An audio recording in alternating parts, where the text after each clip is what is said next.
Welcome to our look at the top 10 most iconic looks for female vampires. Seductive, powerful, and eternally captivating, female vampires have been a staple of horror and fantasy for centuries.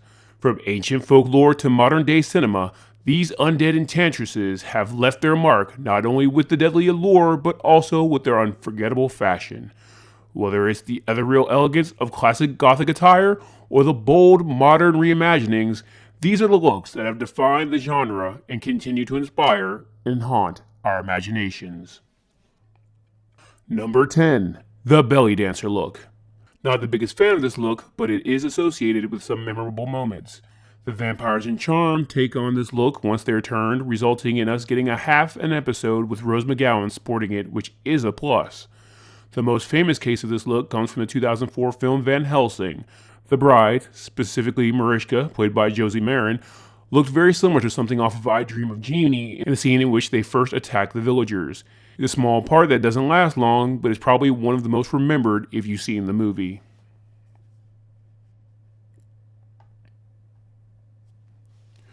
Number 9. The Bacchae. In the Xenoverse, Bacchae are the offspring of Bacchus, the god of blood and wine.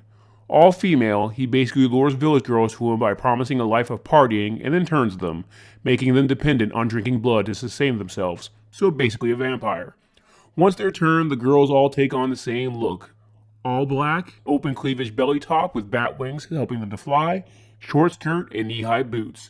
It's the perfect look for girls stuck eternally clubbing, let's be honest.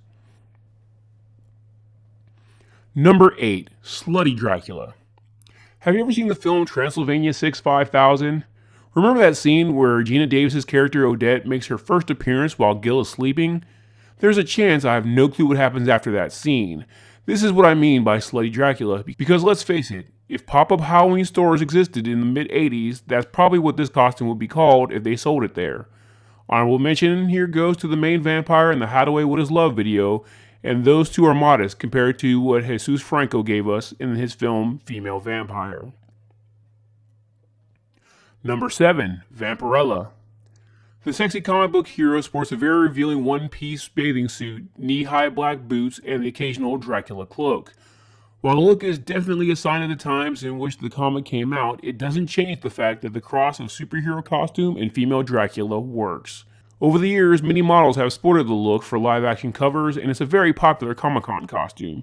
In the 1990s, we finally got a movie version which very much nerfed the costume to cover up a bit more, but nonetheless, it's still a swimsuit, and Talisa Soto wore it very well, giving many a taste of the look they were hoping to get but didn't in her role of Katana in the live-action Mortal Kombat film. Well, you can't go around like that. Why not? That's why not. Do you have any idea how gorgeous you are?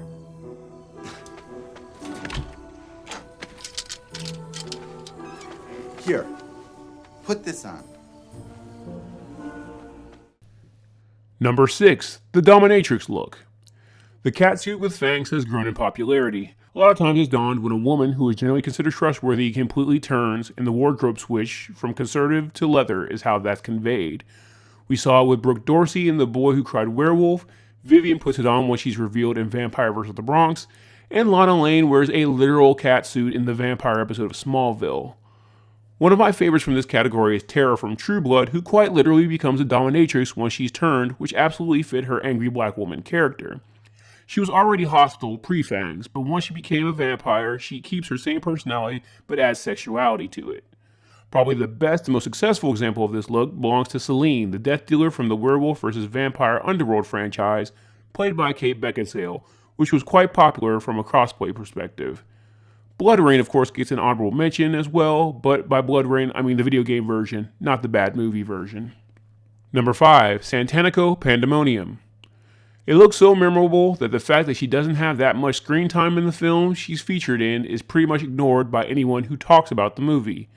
In the film From Dusk Till Dawn, Santanico is introduced once the fugitive Gecko brothers and their hostages make it to Mexico and reach the Titty Twister bar. She is the headliner of the club, and that's when we're given the snake dance from Selma Hayek in a two-piece, which is her only look in the movie. Even though this was just one small scene, it was so memorable that even with all the changes they made when the TV show was created in 2014, This was one of the things that was not changed, as the dance scene is intact. This time with just as hot actress Isa Gonzalez. Even though Gonzalez's character lives past this moment, unlike Hyatt's, the outfit is gone past that point. Number 4. Akasha. The queen referenced in the title of the film version of the Anne Rice novel Queen of the Damned, played by the late R&B singer Leah Houghton, was easily the most cosplayed female character of the early 2000s. Akasha wore a very Egyptian-inspired pharaoh-like costume. Obviously, it's hot in the deserts of the Middle East, so that look consisted of basically a bra, a headdress, and what looked like a belly dancing skirt. The comparison to a belly dancer isn't exactly helped with all the scenes of her hips swaying as she walked that the film gave us. Rumor has it that Akasha may be making an appearance on the Interview with the Vampire television show's upcoming 3rd season, so hopefully this iconic look will be making a comeback with it. Number 3. The Goth Gown. Probably the most recognized look of the prototypical female vampire, the long black dress, usually showing a lot of cleavage, is the one everyone associates with female vampires, but it's probably the least seen in that manner. So why is it that this look is so iconic when it comes to female vampires, even though it's not actually used for them very often?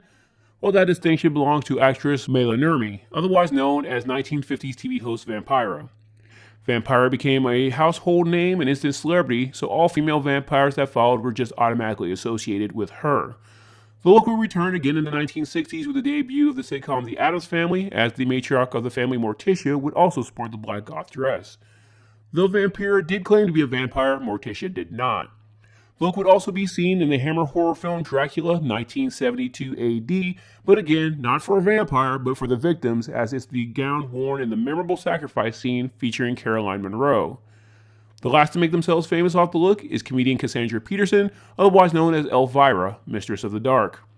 Elvira, like Morticia, does not actually claim to be a vampire, but that was mainly for legal purposes, as originally Peterson was supposed to be the new Vampira, but her name and character had to be changed when the original vampire didn't approve of Peterson, and a legal battle ensued. So, has any vampire media actually used this look? In Fangs of the Living Dead, Blinka appears around the castle in a lacy version of the goth dress that would turn any guy into mush, and does. Also in the film The Vampire Happening, Countess Claramondi was apparently buried not very modestly, and the black gown we get in that movie is clearly open to show any vampire hunter where the target area is, if you know what I mean. Number 2. The Distinguished Countess. The Distinguished Countess is a very simple look, usually a black evening gown, sometimes long, sometimes short, but always on female vampires whose goal is to look aristocratic. Are they going to suck your blood, or are they on their way to a fashion show? Or maybe they're on their way to a fashion show to suck blood.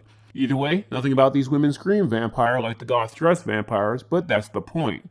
They want human men to be drawn to them, and they want other vampires to know they're above them. These women are aristocrats, and they're out to hunt in style. Some of the best examples of this is in the 1936 highly underrated film Dracula's Daughter. Countess Maria Saleska does spend a great deal of time in the film in various long black gowns, usually with a cloak and hood, very much looking aristocratic and like a true countess, just as her father was known for wearing a tuxedo.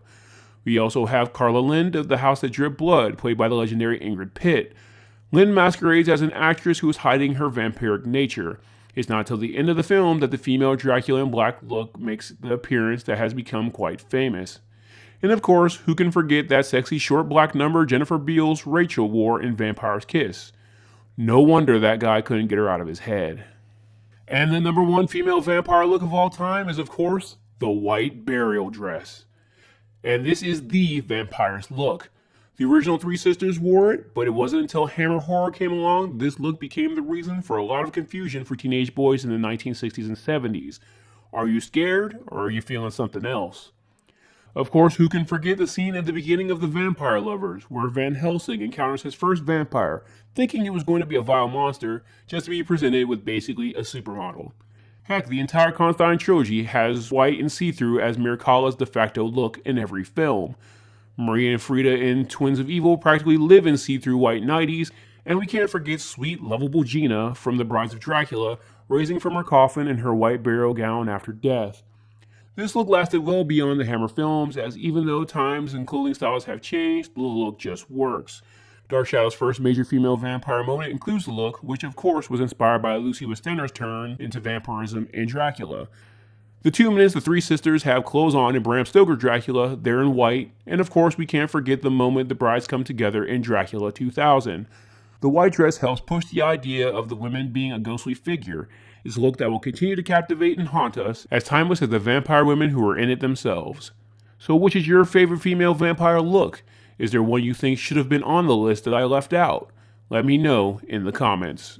Thanks for watching. If you like these recaps, please leave a like and subscribe and hit the bell icon to know every time I update.